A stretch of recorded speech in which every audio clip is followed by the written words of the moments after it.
All right, before we start, I encourage all the participants to connect their audio and make sure it's on the mute condition. Thank you.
Okay, let's start it.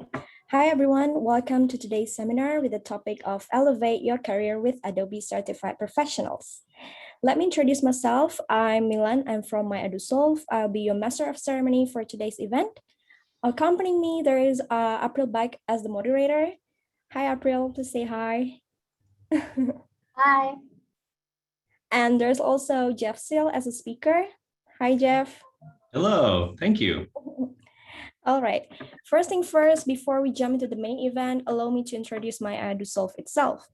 My Adobe is a technology company engaged in education, which has a mission to improve the quality of the Indonesian workforce. So we provide various classes from various fields, such as Microsoft Office, Microsoft Excel to public speaking. For further information, kindly check us on our Instagram at @myadosolve. I will put it on our chat section. Anyway, we are also having a giveaway, so make sure you guys follow our Instagram and tag us your learning story. So the best one will be chosen and get the chance for Adobe certifications. Yay! All right, in order for this event to run smoothly, I will explain some rules that must be followed by all the participants here. First one, make sure you have filled out the pre-survey of this event. Second of all, please turn off your microphone during the presentations of the material. The third one, if you want to turn on the camera, please wear a proper clothing and do not act provocatively. And the last one, if you have any questions on our question and answer session later on, please submit them on the chat box or using the raise hand feature, and wait until I allow you to deliver the questions. Or if you want to deliver directly to the speaker, Jeff still here, you can unmute your microphone by first let me know that you want to, speak directly to Jeff. And you can also use Bahasa in the chat box section. You are allowed, and I will help you to translate in English to deliver to the speaker. All right, let me introduce April and Jeff here. April Bach will be our moderator for today, who currently serves as a product marketing manager at Certiport, a Pearson VUE business. Jeff Seal, our speakers for today, who currently serve as a creative services director at Certiport, a Pearson VUE business. He's also specialized in Adobe creative, graphic, and web design. That's all. Thank you for your attention. And without further ado, let's get started. I welcome April to take over the event. Thank you. Thank you so much, Milan. Good morning, everyone. Jeff and I are honored to spend a little bit of your Saturday morning with you. We are currently located in Utah, in the United States, and it's actually Friday night for us.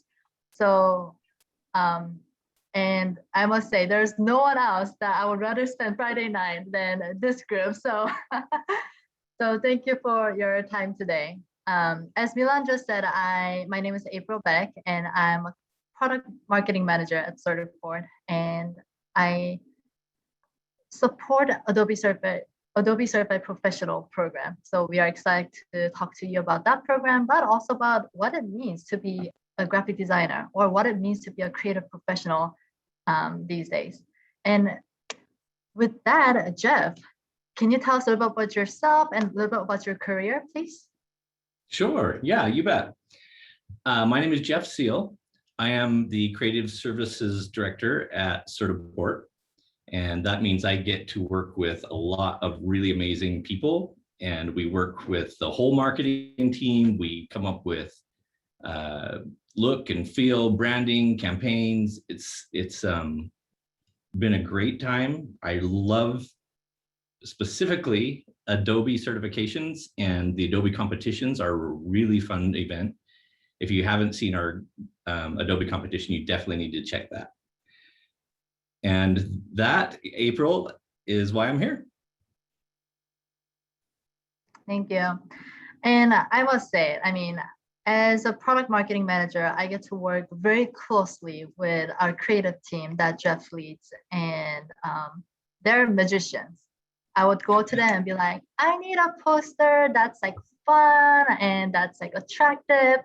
And somehow they like know what I mean by when I say fun and attractive, and they create these wonderful images for me. And I wouldn't be able to do my job without their support. And I'm excited to hear how you support your organizations by your creative endeavors.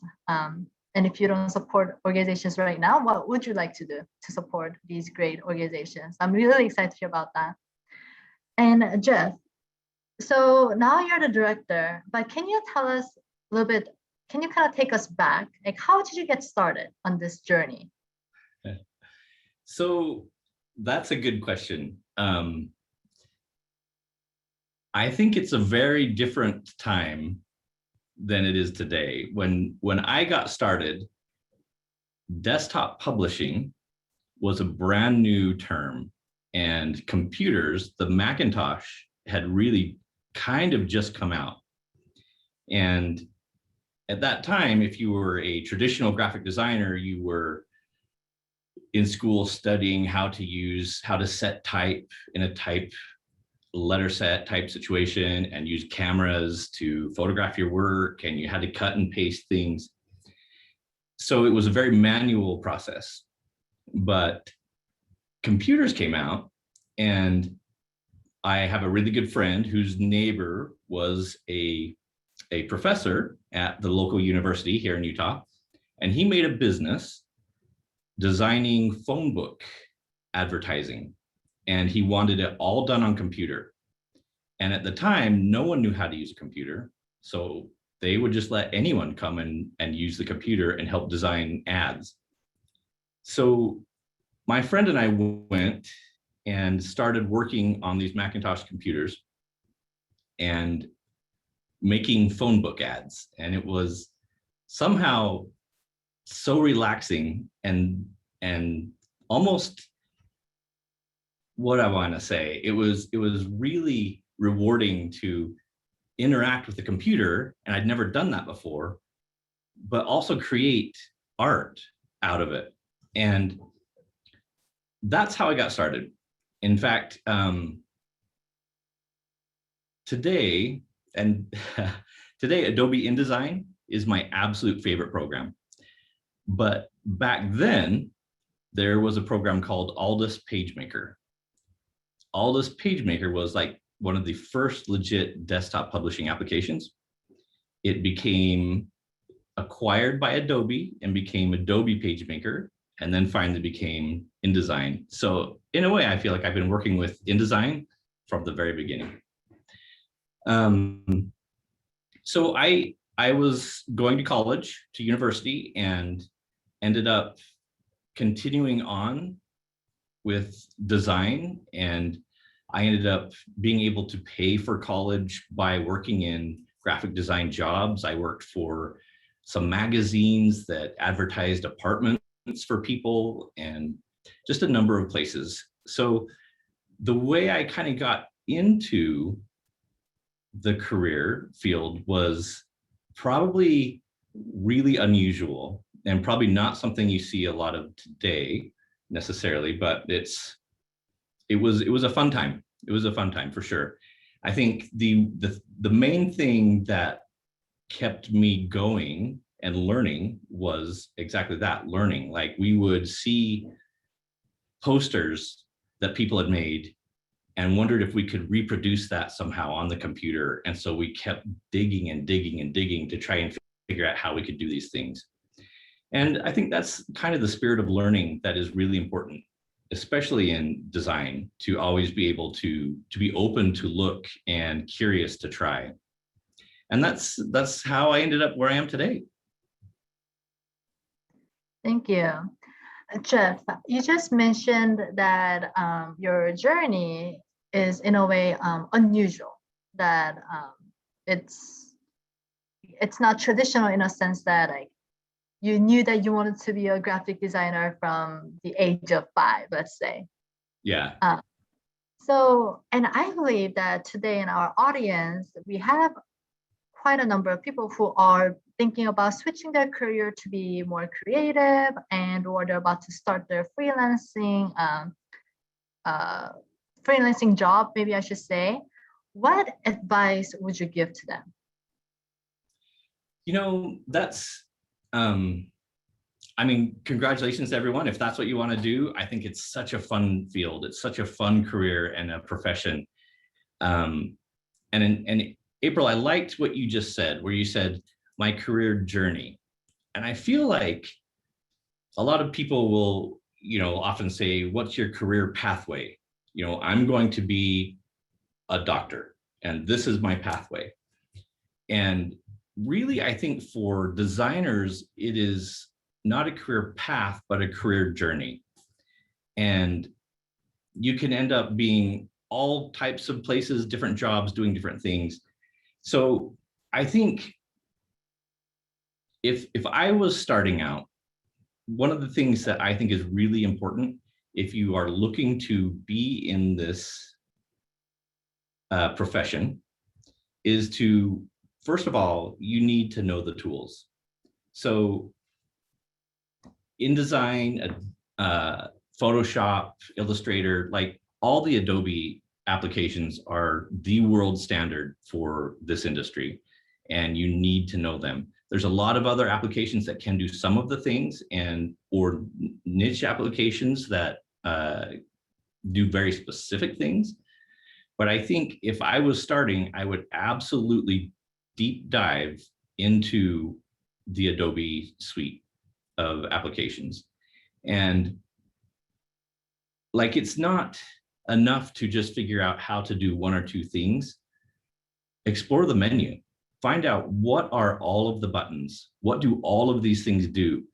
Some of them I used to not even know.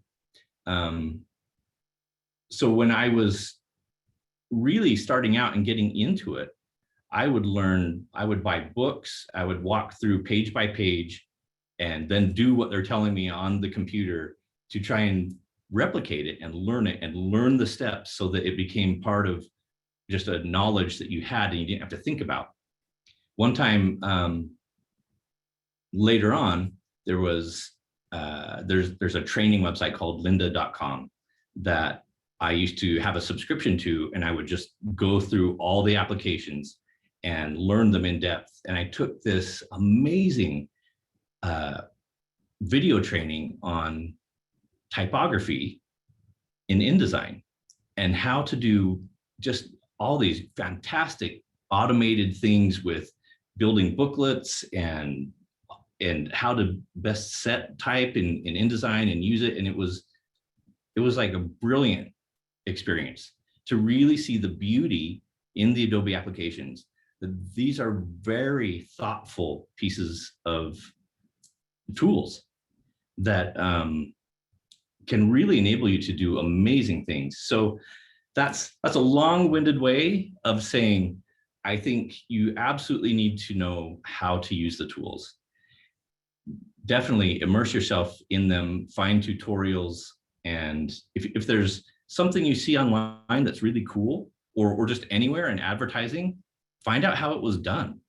Always have your eyes open, always look at design, and be curious about, how did they do that? Is that a photo? Did they retouch that photo? So I think it's definitely be curious, definitely be willing to get into the apps.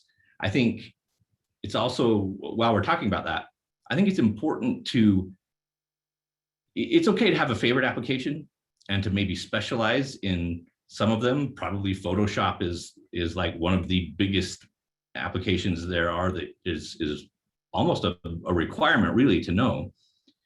But I think it's really important that you diversify your toolbox. You need to have an understanding of illustration, an Illustrator, page layout with InDesign. If you can spread into video editing or web design, like all of these different aspects of design are really important to becoming a well-rounded designer, to understand how, if I'm designing this in print, can it really translate to the web? And how can I design it intelligently to make it work for video and for web? Or how can I repurpose these assets from one medium to another? So I think it's really useful and good for everyone to master your applications, but also make sure that you learn different applications too that are all in the industry. I mean, you can be a video specialist, but still know a lot of Photoshop, and vice versa. So I think another thing that is really important, and this is maybe especially important if you are a freelancer. Well, you know what? I take that back. It's important everywhere. You need to have mentors. Here at the office, we have, multiple marketing people and multiple designers that you can take ideas to. You can design something, you think it's really great, and you take it to your peers and say, what do you think of this? And they might say, ooh, that is not good. And you know what? Sometimes it hurts because you really like it, but it's really important to get that feedback, get review, and have people that you can feel safe to talk about your projects with. And I think that's really important for any designer, to be able to have mentors that can help them learn from their mistakes or find better ways to do things. That's a big one. And so for me, for example, I've worked in corporate design houses for most of my career. And then I got tired of it and I started freelancing, and it was really almost like starting over in a way. And what I found was important really at that time was a network of associates, people I knew in other businesses or other designers, because what that does is it extends your ability to find work and to diversify what you're working on. In fact, freelancing was really good because, like here at Certiport, I work on all of Certiport stuff. But when you're a freelancer, you could have a client that sells like women's dresses. And then tomorrow you could have a client for someone who sells car tires. Like, they're very different things.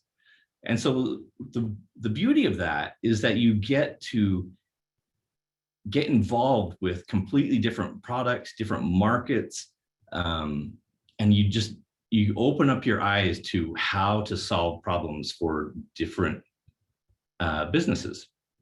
So I think it's really good to look around and get diversify the projects that you're working on, especially if you're starting out. It's super helpful. And part of that may be using your network, but also you could look for internships with a business is a great way to get experience, or offer your work for charity to help, organizations who are doing, not-for-profit work is also a great way to show that you're interested in the industry and the community.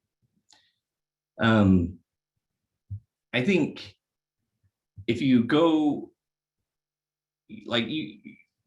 when I started, there were some graphic design programs at university, but they weren't anywhere near the crazy amount of amazing programs they have now.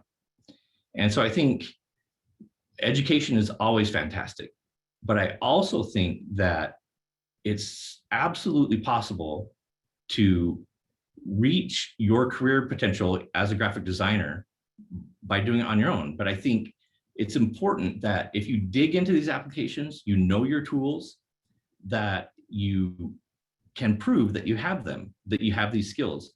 And I think certification can really help you do that, because if you think about it, it's very easy to say, oh yeah, I know Photoshop. But to what extent do you know Photoshop? Because there are like 20 ways to do everything. So you can really know how to do Photoshop in so many ways, or just on the surface. So certification is really good because it helps you prove that you know how to do what you say you can do. So I think certification is important, especially if you're in a market with a lot of other designers. So I think that's kind of what I would do, or some advice I would give for someone starting out. There's certainly tons of advice out there to how to get started in that industry, but those are just some of my thoughts. Thank you. So that was really long. Sorry. No, I love it. So to summarize, one, know your tools, and know and be prepared to prove that you know your tools. Gain a mentor and diversify your portfolio by taking on various different types of projects. Yeah. Okay. And that actually makes me wonder. So the audience here, we have more than 60 of you. Would you please let us know via chat if you're trying to start your own freelancing company, or if you would like to become a freelancer? Would you just put it on the chat like, yes, I want to be a freelancer, or I already am a freelancer? We would love to see like where you are in this career journey. So I see Stephanie says that she's building a startup in education and wants to learn more about Adobe Certification, which is brilliant. Fantastic, Stephanie.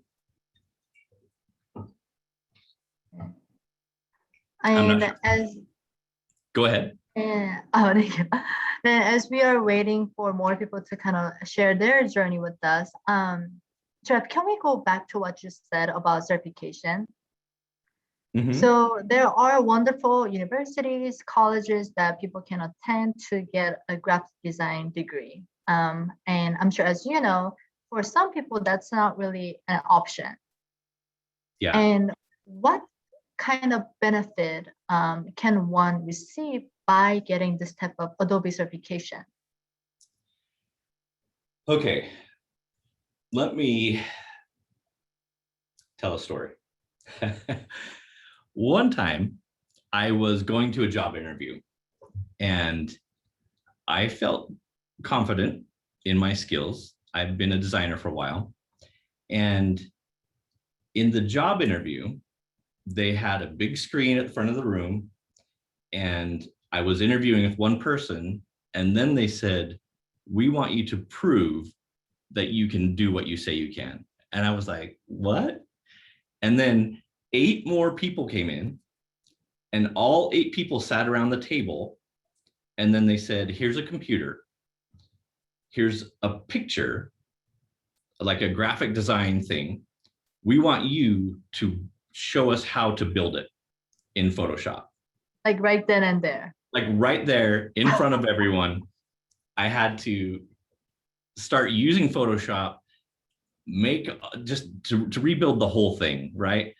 And it was really nervous. It was a weird situation. I understand why they did it. It's very easy for people to say, I'm a designer. And that could mean a lot of things to a lot of different people. So if you're hiring a designer, you really want to know, I mean, how are you defining designer? Because you might consider yourself a designer, but the designer I need is very different. So I thought about that, and here's where certification would be amazing in that situation. To get any of the Adobe certificates isn't just a super simple thing to do. Adobe certification shows that you know the skills, you know the applications. You don't necessarily have to sit there and prove in person that you know these things. If the person you're interviewing with doesn't understand, I hope that they value and understand what that certificate means. And if they don't, I think it's important that we as designers let them know, help them understand what the certificate means. It's not just a certificate someone made up. These are certifications that are built with Adobe experts, with education specialists in the area who meticulously go through and show and test you on all of the aspects that Adobe can then say, yeah, we agree. This person passed this exam. We certify that they know how to use this. And I think that is really important in a job interview, to let people know that, if I am Adobe certified, and if they don't understand that, I think you explain it to them, help them understand how much work it was to get that done.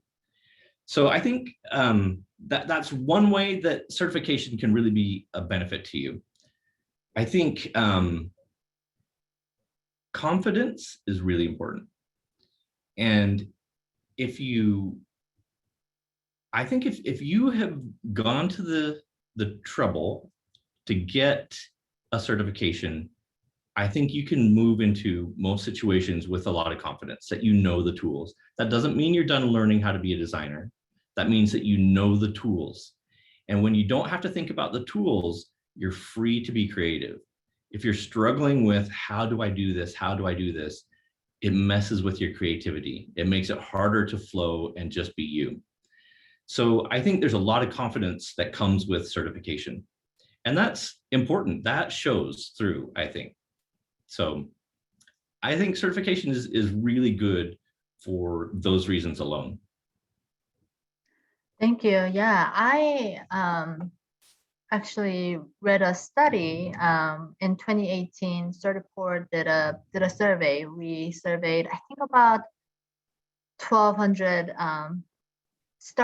beginning graphic designers and other designers, and they said that one of the biggest benefits that they received was actually the confidence, that after they got the certification, they were able to go into the interviews, they were able to approach their customers with more confidence.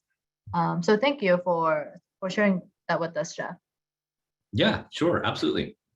Then my last question before we move into Q&A, it sounds like, it looks like people are starting to ask questions. Thank you. Good. Now, Jeff, now that you are in a kind of like opposite side of the desk, right? You're no longer really like applying for jobs, but you're like hiring designers. So as a hiring manager, what do you look for? So that's always hard, right? I mean, when you have a person's resume and you meet with them, sometimes they could have a really nice piece of work that they want to show you. And you don't know if it took them 4 months to make that, or 4 days, or maybe 4 minutes.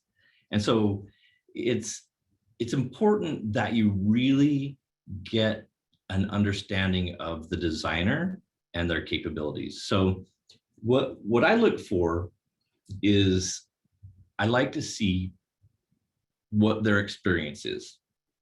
How have they worked for different clients? And sometimes you're just starting out and you haven't worked for different clients.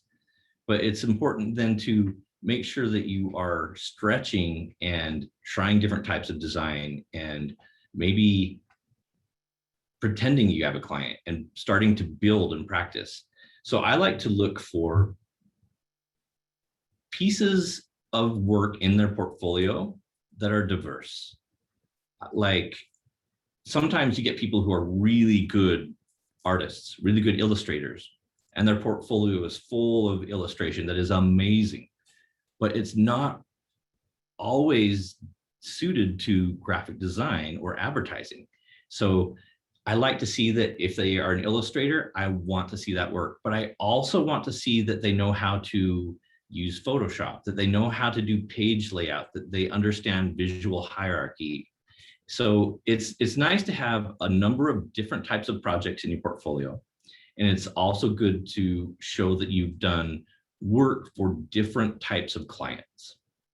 If you just work at, say, I don't know, you work for a restaurant and the only thing you have in your portfolio is restaurant pieces, I think it's important that you diversify that. You need to definitely reach beyond that.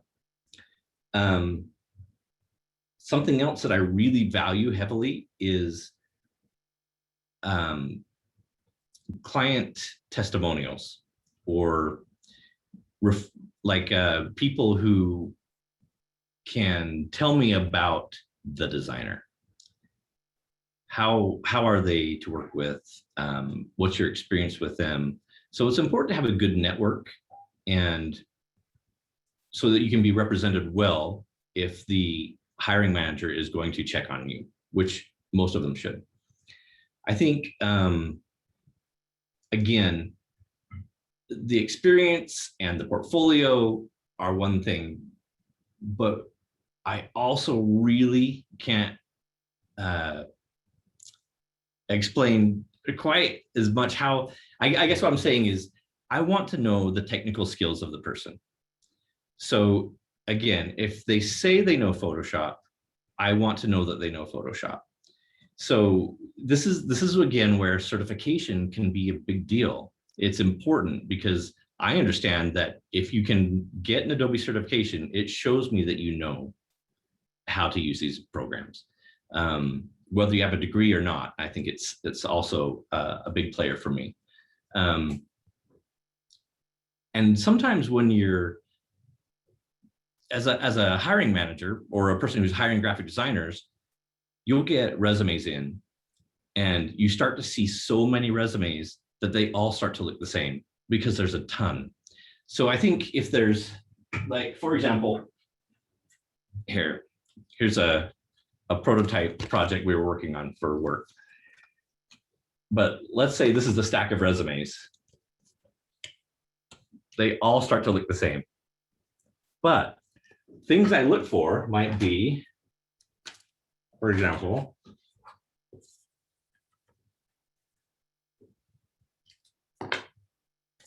a way to stand out. So I look for amazing portfolio pieces and certification. If I see certification, it automatically stands out to me. Like I know that this person is legitimately skilled in how to use those applications. So that's important to me. I also really appreciate attention to detail and time management. If you commit to getting a project done in 4 days, I want to see it done in 4 days. Anything can happen, and as it does in work, but I think being concerned about the detail and concerned about time is really important.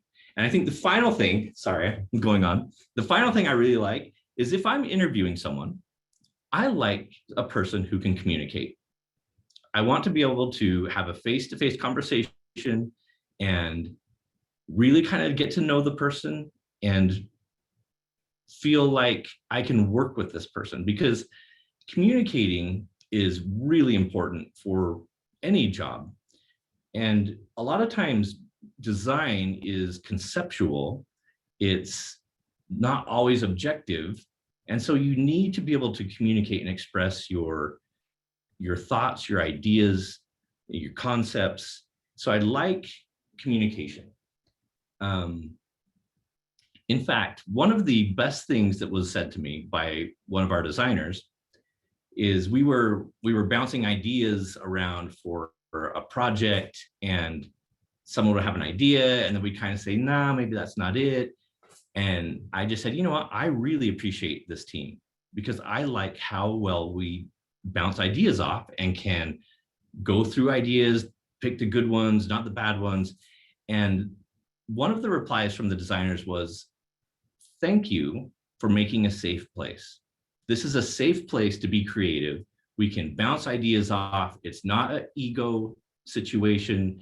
And it's just, I thought, you know what, that's great. I love that. So that's why I value communication. People who can communicate and not get upset if their idea isn't the best idea necessarily. So those are some of the things I look for.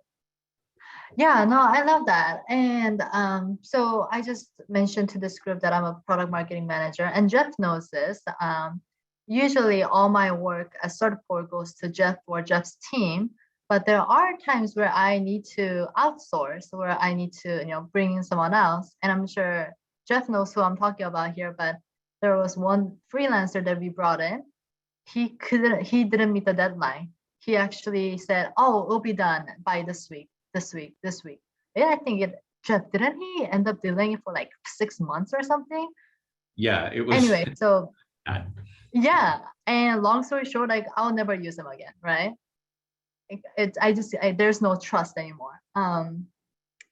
So when you said like communication and being truthful to the client about like time management, it really spoke to me. So thank you. And of course, like having that proof, because when I'm looking for freelancers or outsourcing companies, it's like hard to kind of judge who's telling the truth, right? Because like you're saying, I can say that I know how to do Photoshop just because I know how to like blur one part, So that part spoke truth to me as well. Good. It looks like we are getting a lot of questions and comments. Milan, would you like to take over and direct those questions? All right, sure. Thank you so much, April and Jeff, for such engaging conversations and wonderful sharing from Jeff himself. Thank you so much. I've seen a lot of questions here. All the participants are so excited. All right, so we're gonna jump directly to the question and answer session. I want to inform once again for those who want to ask directly to Jeff, you can use the raise hand feature and our team will help to unmute your microphone. All right. For the rest who want to use the chat box, you can just feel free to type your questions there. All right, we have the first question here from Deo Sebastian. Hey, Jeff, I want to ask a question, how to develop consistency and persistency for freelancers? Maybe Jeff, you want to answer it directly or you want to gather all the questions first? No, let's answer this one. All right, please. That's an interesting question. How to develop consistency and persistency for a freelancer. Consistency, can mean a lot of things. I think consistency is really learning where your skills are as a designer. I think it's always good to stretch and reach and try new things and learn how to do something new in a different program, but consistently you need to know where your sweet spot is, where you are your best self. And that comes from, and you answered it, persistency.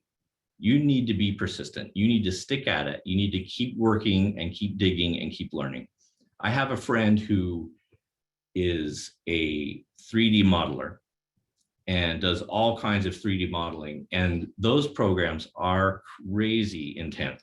It's amazing how much you can do with lighting, texture.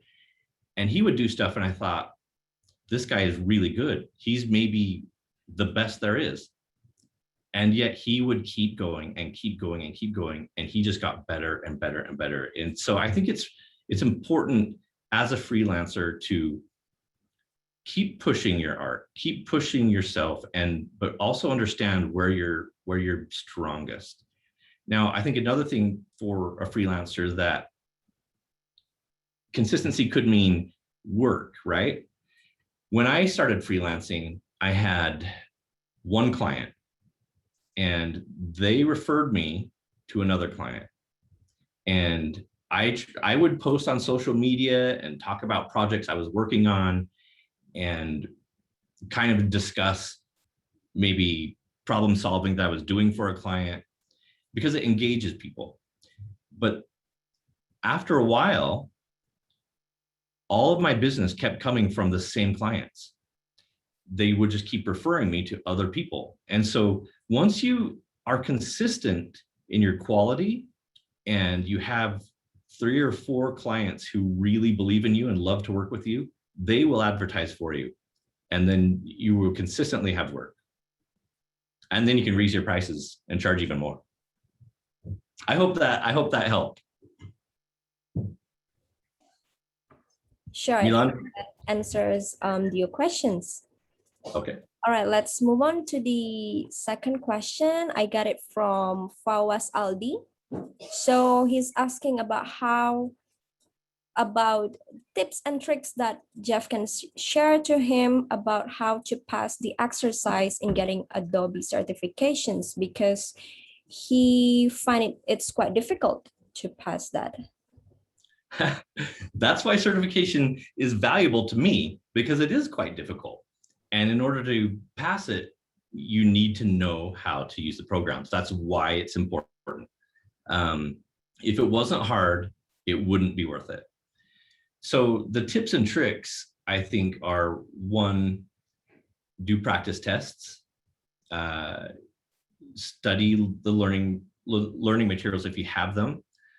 I would look for tutorials online, or there's like Photoshop books that walk you through all parts of Photoshop or InDesign, and I would go through them in detail and do the practice exercises and pay attention to those things. That's really the only way you can do it. Because if you try to memorize how to do something, but you haven't really done it, it's not going to work. You need to actually do the work. Anyways, I know there's no easy way to do it. You just have to work it. So you'll get there. Hang in there. Keep fighting, Fawaz Aldi. Yes. All right, let's move to the another questions from Stephanie. How do you get out of a creative rut? Or are there things that you are doing to make sure to keep your creative flow going? Yes. I got tired of being behind a computer all the time. And I have a lot of friends who are photographers. So I bought a camera, and when I feel like I'm in a rut, what I need is to be away from a computer. So for me, and it's going to be different for everyone, but for me, I enjoy going out and taking photographs in nature. Specifically, I ended up really liking, it's called long exposure photography, where you go out in the middle of the night and you take pictures where you leave the shutter open for a long time, and you can get amazing photos of the stars. And the funny thing about that is I did that because I wanted to get away from the computer, but then you have to edit your photos, so you end up back at the computer. But it's good for me because it distracts my mind from being in a rut, and then helps me get new ideas. Another good way to get out of a rut is to have mentors, like I talked about before. If you have people you can talk to They will help you see maybe ways that you can get out or try something different. So it's always good to have people. Have hobbies and have people. Yes, definitely. All right. Is there anyone who want to ask directly to Jeff? You can using this raise hand feature, and we gonna help you to unmute your microphone. I will go through the questions right here while waiting. All right, there are also some who send the question privately to me. So here the first one. What will be the challenges for marketing in this digital era, where we can find all the platforms that easy? So what do you think the most challenging one, especially for us, the millennials? What will be the challenge? That is a good question, because I think it's all a challenge. It's so noisy. There is so much information going all the time. And I think knowing your market, being very intentional about the message you want to say and who you're trying to say it to is important. So you should always, as a designer and as a marketer, you should research who your client is and research who their client is. You want to understand their business and who they're trying to touch. Make sure that your design is applicable or relevant to that demographic. And that's a tough question. I'm not even sure how to answer that. It is a noisy world out there with so many different platforms of social media. Yes. And everything is just like in your face all the time. So in fact, if you find that out, let me know. Okay. All right, I'm receiving another questions right here. All right, so this questions is about design in a particular is very subjective field. So how can certification help me become better designer or help me enter the creative industry? So what are the specific skills? Maybe this questions are more talking about what will make me different. I think that's what the questions is talking about. So design is subjective, but there's parts of it that are not subjective. For example, how can we say this? Your skill set is not subjective. How fast you can use the tools is not subjective. If you can do a wonderful project, but it takes you a month, when another person can do it in a week, that is not subjective. You need to have the skills and understand the tools to get there. Now, other things that things that are subjective are, I built this wonderful advertisement, and to me, it is beautiful. To someone else, they may not like the color you chose, and that is subjective. So it is hard. And so a lot of times you can't please yourself, you need to please your client. You always want to, as a professional, give them your best advice, but in the end, they're the client. But for this question, I think other things that are not subjective. So actually, let me back this up. Certification can help with the parts that are not subjective, like how to use the tools. Other things that are not subjective are proper use of typography. How do you weight the visual elements on a page? What's your spacing? Is there white space? Is it too crowded? There are design principles that are not subjective. They are absolutely there, and you should know them in order to get really good page layout or design. But there are definitely parts of it that are subjective, but other parts, theory, that are not subjective. And a lot of that comes with study, with experience, and watching what other people do. All right, thanks, Jeff. Okay, we got another question here from Rico. Have you ever feel like keep designing is making you stressful? Like you do it every day because it's your job, but this thing make you feel like under pressure. If you ever felt it, how you can manage it? Mostly I scream. Just kidding, I don't. It's important to, every job is going to have a lot of pressure. A lot of times you'll have, emergencies come in, or 7 projects that all have to be due tomorrow. I mean, it can be stressful. So absolutely, burnout and stress are very real in design.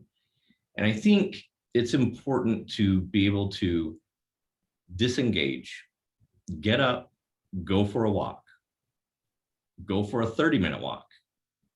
I mean, you need to be able to remove yourself from the situation so that you can de-stress for a moment. Sometimes I will take my shoes off and stand in the grass. It is so calming. And breathe. Sometimes I will just breathe. But overall, I think stress management is important, really in anything. And at the end of the day, it's a job. You want to do your best, but you don't want your quality of life to disappear. So if it's too stressful, maybe it's not the right job. All right, so we must have me time. Yes, me time, absolutely. There's a work-life balance, right? Work-life balance is the key. Yeah. Okay. I'm sure that answering your questions, Rico. All right, moving on to another questions from Sifa. How you incorporate feedback into designs? I'm sorry, what was that?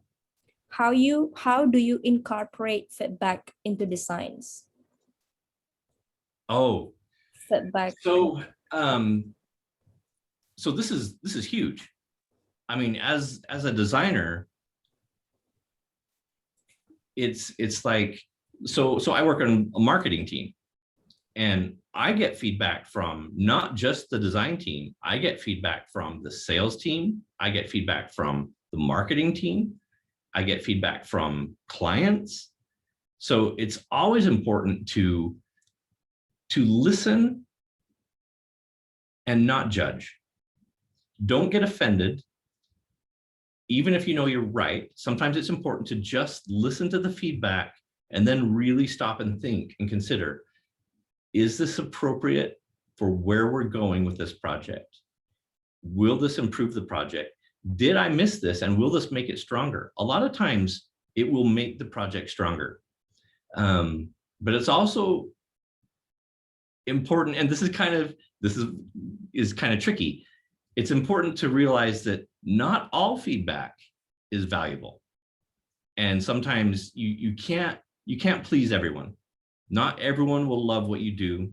Some people will just out of hand automatically not be happy. And that's just part of it. But it's important to listen.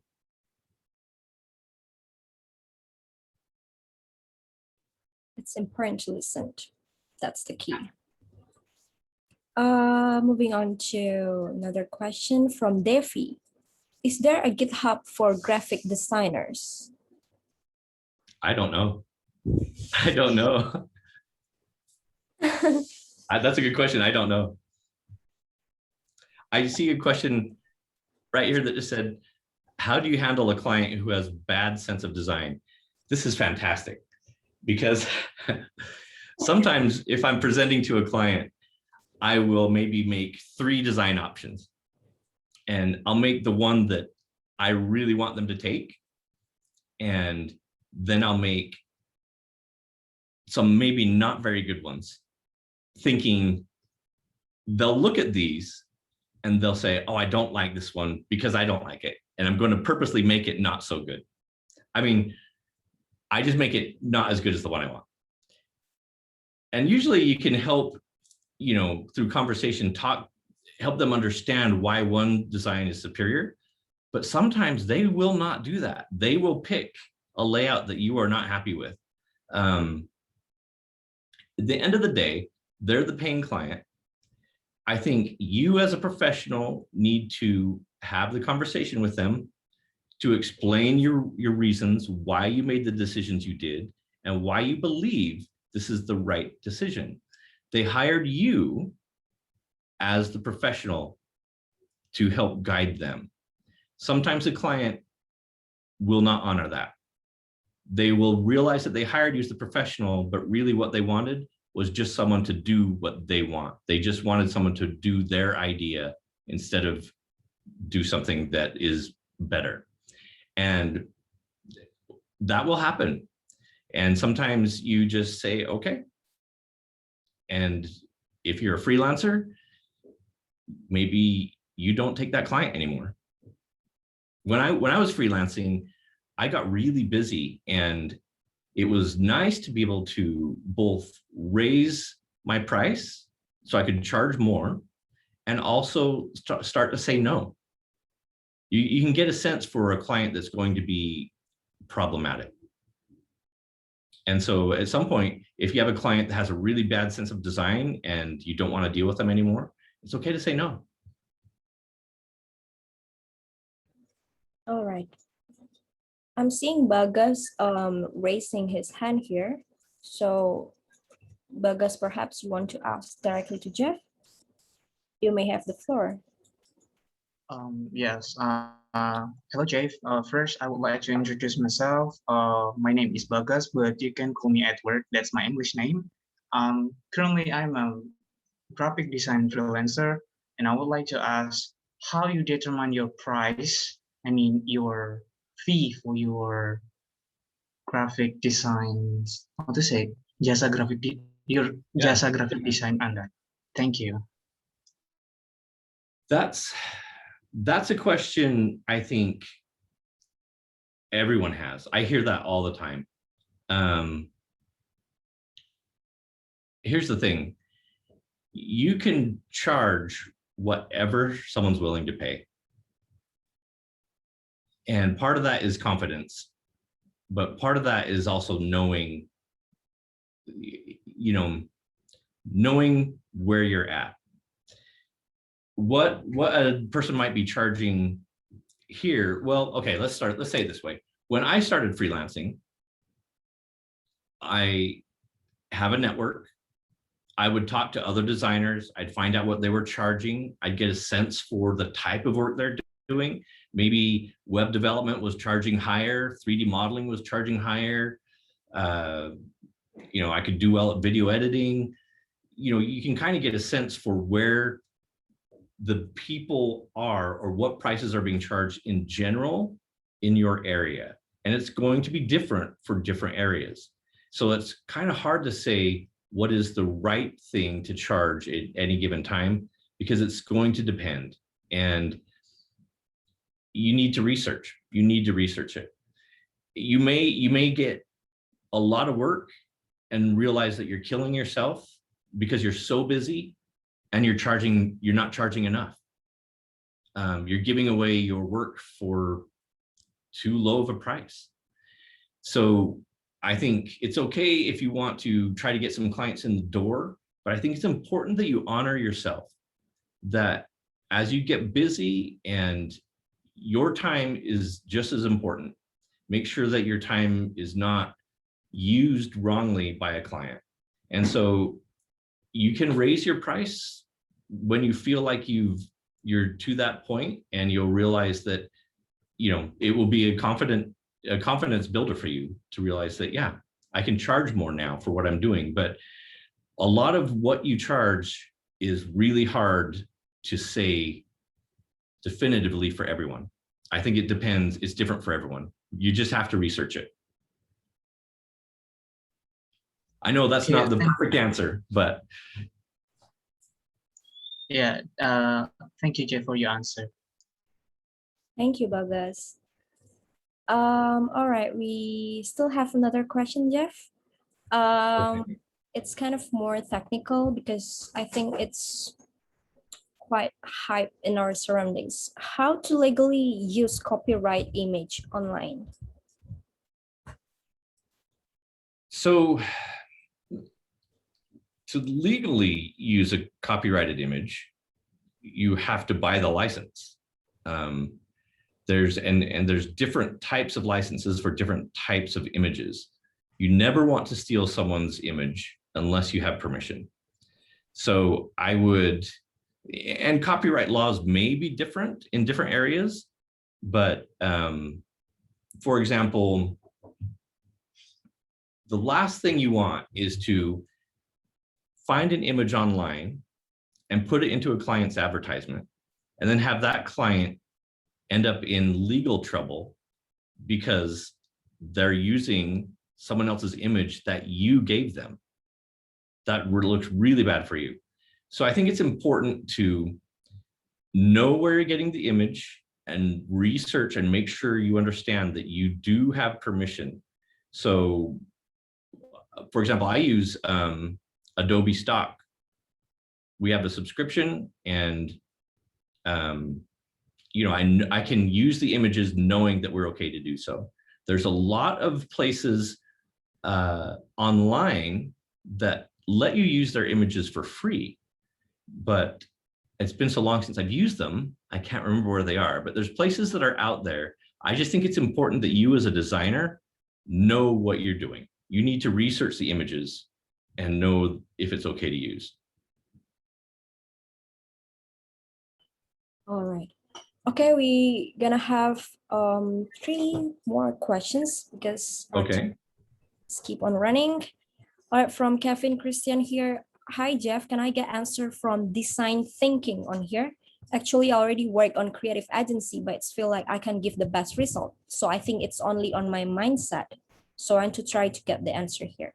So I think he's kind of asking how to deal with our mindset, because we have our subjective feeling, you know, like I think my design is not that good, or how can we handle our maybe personal think or personal thought to our work. I think that's your question, Kevin. Design. Yep. So there's a lot of ways to disrupt yourself if you feel like you're not giving or getting the best work.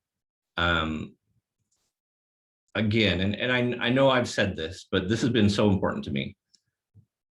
For me, it's going to people who I trust, designers, or other mentors, and talking about, you know, why am I not getting what I want right here? Why am I not coming up with the right ideas? Because you do need to disrupt yourself. You need to sometimes think about something from a new approach and maybe take someone else's advice and then really follow it like it's your own, to explore where you were thinking about it in maybe the wrong way. So again, for me, it's always communication. It's always looking for inspiration and looking for feedback from people I trust.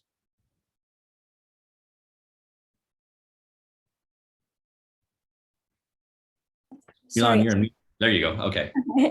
All right, I think that's will be the last questions. I do apologize for all the participants. We are running out of time. Maybe Jeff, for closing, you can give 1 to 2 sentences for maybe about the importances of certifications, or any motivational tips, just a short one to everyone here to close it up. Our so exciting events today. Yeah, thank you. Thank you for having us. That was fun. It's very exciting. Here's my thought for you. For a long time, I was comparing myself to other designers. There is no such thing as the best designer. There are just different designers with different skills. I think it's important for everyone in this industry to realize that you have your own unique skills and you find what's best for you. It's great to see other people succeed and to get inspiration from other designers and to learn from them. But at the end of the day, you need to be you. There's no best designer. There's just designers with different skill sets. Find where your skill set is strong and be happy there.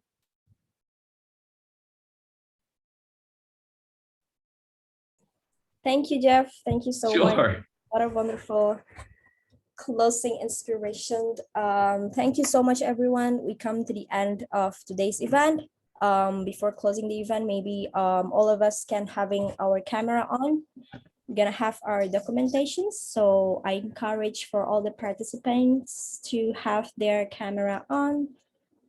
We're gonna have our documentations here. All right. So perhaps Shifa can do the documentations, or should I? Okay. I can. Okay. Let's get ready for a picture. Everyone. Okay. 1, 2. 3. Once again, wait.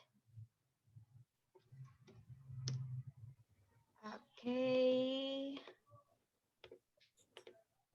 Okay. 1, 2, 3. All right. Thank you, everyone. Thank you, everyone.